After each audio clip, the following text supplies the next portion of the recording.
আসসালামু আলাইকুম, welcome back to my channel Shamima's lifestyle থেকে। আমি শামিমা আফরোজ বরাবরের মতো আবারও চলে এসেছি আপনাদের জন্য আরেকটি নিউ লাইফস্টাইল ব্লগ নিয়ে। কেমন আছেন আপনারা সবাই? আশা করি আল্লাহর অশেষ রহমতে অনেক অনেক ভালো আছেন। আলহামদুলিল্লাহ আমিও ভালো আছি। সকাল থেকে কাজকর্ম শুরু করেছি।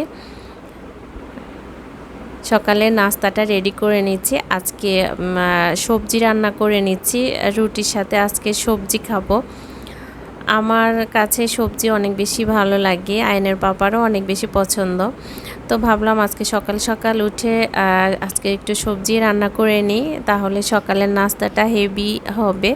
তো সেটাই করে নিচ্ছি, রুটিটাও এইদিকে ছেঁকে নিচ্ছি। আমার ভিডিওগুলো আপনাদের কাছে কেমন লাগে জানি না, যদি কোনোখানে একটু ভালো লেগে থাকে তাহলে প্লিজ একটা লাইক দিবেন, আর অবশ্যই যারা নতুন আসেন সাবস্ক্রাইব করে আমার পাশে থাকবেন। আপনাদের মূল্যবান একটা লাইক আমার ভিডিওটাকে অসংখ্য আপু ভাইয়াদের কাছে পৌঁছে দিতে অনেক বেশি সাহায্য করবে। তো প্লিজ মনে করে আপনাদের কাছে রিকোয়েস্ট থাকবে লাইকটা দিবেন। তো এই তো একে একে আমার রুটিগুলো বানানো শেষ, আমি এখন ছেঁকে নিচ্ছি। আগে রুটিগুলো বানিয়ে আমি সবজি কেটে তারপরে বসিয়ে দিয়েছি। সবজিটাকে আগে আমি কেটে কিউব করে কেটে আমি একটু সিদ্ধ করে নিয়েছি, তারপরে একটু ডাল দিয়ে আমি সবজিটা রান্না করেছি। তো আয়নের পাপা এর মধ্যে খাওয়া দাওয়া শেষ করে অফিসেও চলে গেছে, আর আমি ঘরের টুকিটাকি কাজ শেষ করে এখন আমার সকালে নাস্তাটা আমি সেরে নিব। আয়ান এখনও ঘুমাচ্ছে, ও কখন উঠে তার ঠিক নাই। এর মধ্যে আমার ক্ষুধা লেগে গেছে, যেহেতু সকাল সকাল ঘুম থেকে উঠেছি এই জন্য ক্ষুধাটাই লেগে গেছে আগেভাগে, এই জন্য খেয়ে নিচ্ছি। আজকে আপনাদের সাথে দারুণ স্বাদের একটা আচারের রেসিপি শেয়ার করব। তো আপনারা সবাই আমার সাথে থাকবেন, আর সাথে থাকলে আমার আজকের রেসিপিটা দেখতে পাবেন।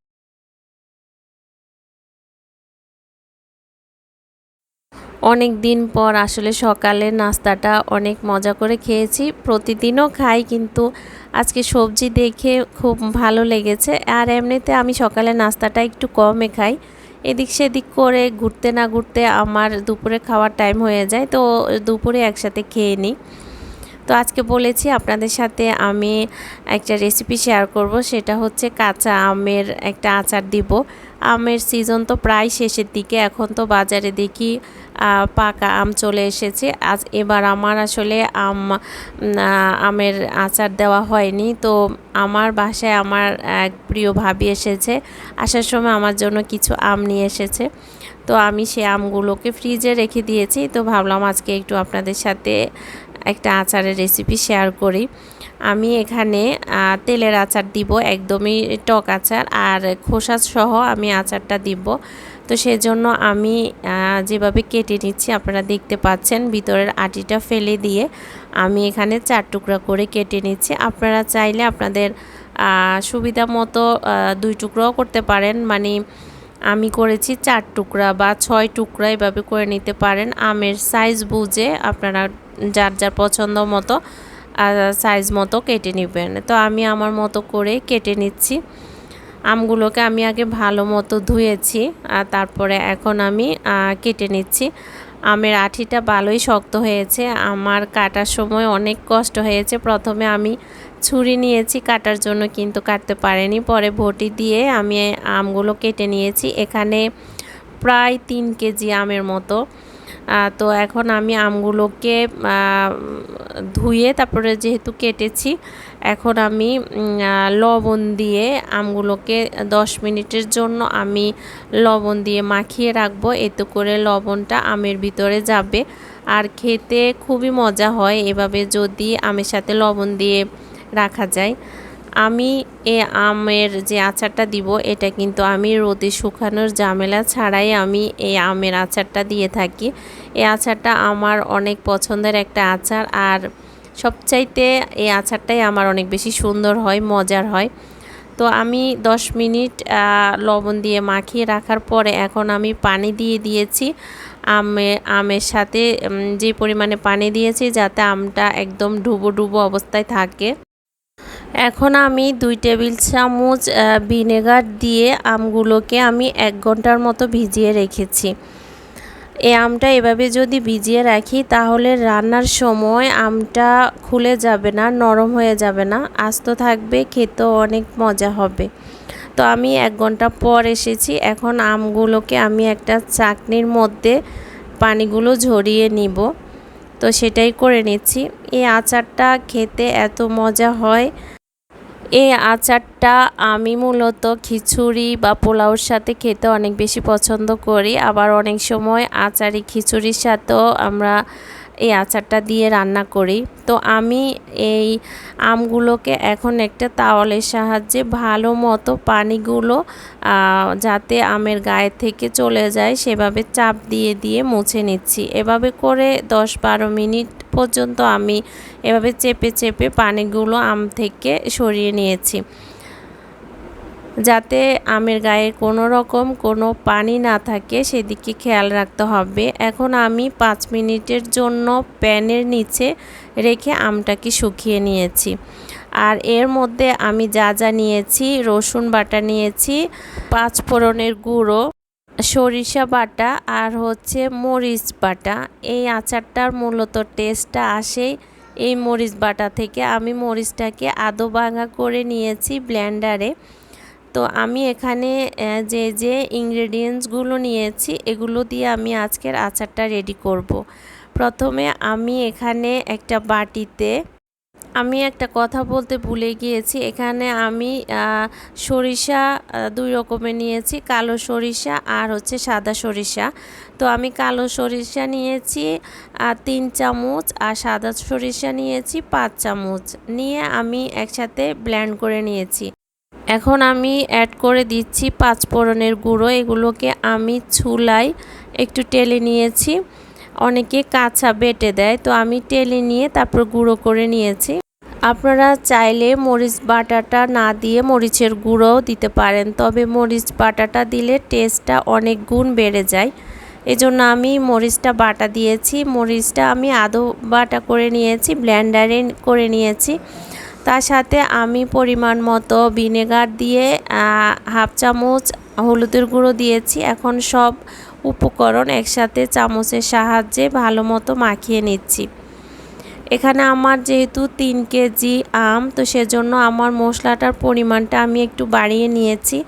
আর আমি এই মশলাটা একটু বাড়িয়ে দেওয়ার কারণটা হচ্ছে আমি আচারের এই ঝোলটা দিয়ে আমি বিভিন্ন জিনিস তৈরি করি, সেজন্য আমি মশলাটা একটু বাড়িয়ে দিয়েছি। আমার কাছে ঝোলটা খেতে ভীষণ ভালো লাগে, আপনারা একটু কমিয়ে দিতে পারেন। আর যতটুকু আম নেবেন ওই অনুযায়ী আপনারা আচারের মশলাটা অ্যাড করবেন। তো আমি চুলায় একটা কড়াই দিয়ে এখন তেলটা দিয়ে হালকা গরম হওয়ার পরে আমি মশলাগুলো অ্যাড করে দিচ্ছি। তেলটা যাতে মানে হিট না হয়, এতে করে মশলাটা পুড়ে যাবে আর আচারের টেস্টটা ভালো আসবে না, একটু তিতো তিতো ভাব হবে।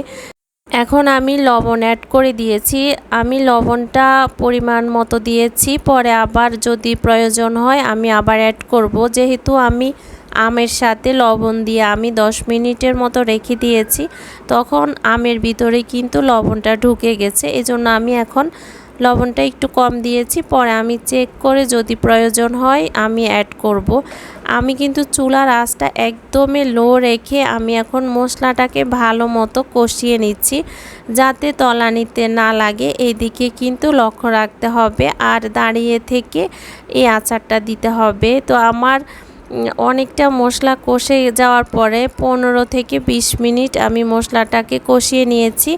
এখন আমি আমগুলোকে ঢেলে দিচ্ছি আমের সাথে, যাতে কোনো রকম পানি না থাকে। যেহেতু আমরা এই আচারটা রোদে শুকাবো না, ডাইরেক্টলি আমরা এই আচারটা খাবো আর অনেক দিন যাবৎ সংরক্ষণ করব। তো সেক্ষেত্রে যাতে কোনোভাবে আচারের মধ্যে পানি যাতে না থাকে।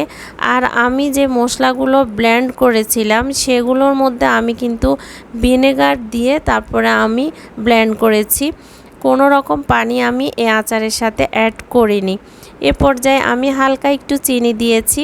চিনিটা কোনো রকম মানে মিষ্টি হবে না, জাস্ট একটু টেস্টটা বাড়ানোর জন্য। এই আচারটা পুরোটাই টক থাকবে আর টক আচার আমার অনেক বেশি পছন্দ। এই আচারটা হচ্ছে টক ঝাল, কিন্তু মিষ্টি হবে না। যারা যারা এই আচারটা টক আচার খেতে পছন্দ করেন তারা আমার মতো এভাবে করে আচারটা দিতে পারেন।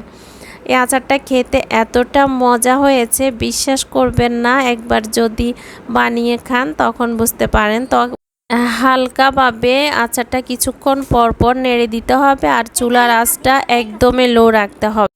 আমি একটা প্যাচুলারের সাহায্যে ভালো মতো আমগুলোকে নেড়ে ছেড়ে মশলার সাথে অ্যাড করিয়ে কিছুক্ষণের জন্য ঢাকনা দিয়ে আমি রেখে দিয়েছি। 10 মিনিট পরে ঢাকনাটা উঠানোর পরে দেখতে পাচ্ছেন আমের কালারটা অনেকটা চেঞ্জ হয়ে গেছে। আমের উপরে যে খোসার কালারটা এটা অনেকটাই চেঞ্জ হয়ে এসেছে, বুঝতে পারবেন যে আমটা অনেকটাই সিদ্ধ হয়ে গেছে। তো এর মধ্যে আমি 2-4 বার নেড়ে ছেড়ে দিচ্ছি।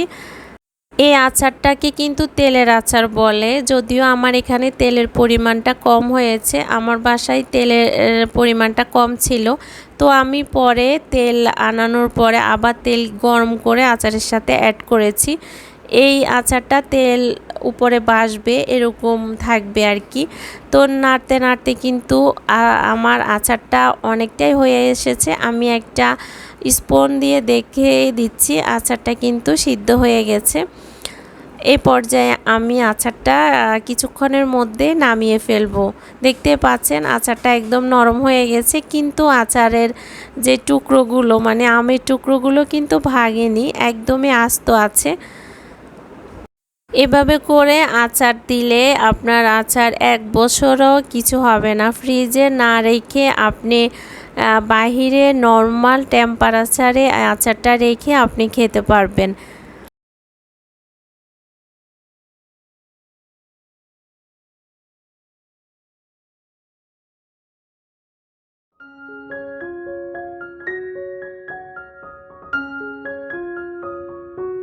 আমার আচারটা অলমোস্ট হয়ে গেছে। আমি এখন নামিয়ে এগুলোকে ঠান্ডা করে তারপরে কাচের বয়মে এগুলোকে সংরক্ষণ করব। এই আচারটা আমি 1 বছর রেখে খাবো, যেহেতু এটা টক আচার। অনেকে টক আচার খেতে পছন্দ করে না, কিন্তু আমার কাছে টক আচারে বেশি ভালো লাগে। অনেক সময় মাথা ব্যথা করলে বা মাথা যদি আপনার মাইগ্রেনের সমস্যা থাকে, এই আচারটা খেলে কিন্তু আমার যেটা আমি ফিল করি আমার অনেকটাই ভালো লাগে। এই জন্য আমি এভাবে আচার দিয়ে সারা বছরে খাই। তো আমি বলেছিলাম যে আমি আবার এক্সট্রা করে তেল গরম করে তারপরে আমি আচারের সাথে অ্যাড করব। তো সেটা গরম করে নিয়েছি, গরম করে ঠান্ডা করতে দিয়েছি। আর আমি এখানে আচারগুলোকে এখন আমি বয়মে ঢেলে নিয়েছি। দেখতে পাচ্ছেন দেখতে কতটা লোভনীয় হয়েছে। সত্যি কথা, খেতে অসম্ভব মজা হয়েছে, যদিও আপনাদেরকে আমি খাওয়াতে পারিনি। আপনারা যারা যারা এখনও আচার দেননি বা দিবেন, এভাবে আচারটা দিতে পারেন। এখন তো আমের সিজন একদমই শেষের দিকে, এখন বাজারে আসলে আম তেমন একটা পাওয়া যাচ্ছে না, আমার চোখের সামনে আমি দেখিও না। যেসব আপুরা কখনো আচার দেননি বা আচার সম্বন্ধে তেমন একটা আইডিয়া নেই, তাদের উদ্দেশ্যে একটা কথাই বলি, আচার কিন্তু সবসময় কাচের জারে রাখার চেষ্টা করবেন। প্লাস্টিকের বয়মে আচার রাখলে আচার কিন্তু নষ্ট হওয়ার পসিবিলিটি বেশি থাকে। তো আমি আচারের যে মশলাটা এটা কিন্তু একটু বেশি করে নিয়েছি। আমি আরেকটা আচার দিব, সেজন্য আমি এক্সট্রা করে কিছু মশলা আমি আলাদা একটা বয়মে রেখে দিয়েছি। ওটা হচ্ছে প্লাস্টিকের একটা ছোট বক্সে, ওটা আমি আরেকটা আচার দিব, সেটার সাথে আমি অ্যাড করব। সেজন্য আমি একটু বেশি করে মশলা করে নিয়েছি। এই তো আমার 3 বয়মে আচার হয়েছে। তো আজকে আমার আচার বানানোটা আপনাদের কাছে কেমন হয়েছে অবশ্যই কমেন্টসের মাধ্যমে জানাবেন। আপনাদের কমেন্টস দেখলে আমার কাছে ভীষণ ভালো লাগে, ভালো ভালো কমেন্টস করেন আপনারা সবাই। তো আজকে এই পর্যন্ত, সবার সুস্বাস্থ্য কামনা করে আমি আজকের মতো এখানে বিদায় নিচ্ছি। আসসালামু আলাইকুম, আল্লাহ হাফেজ।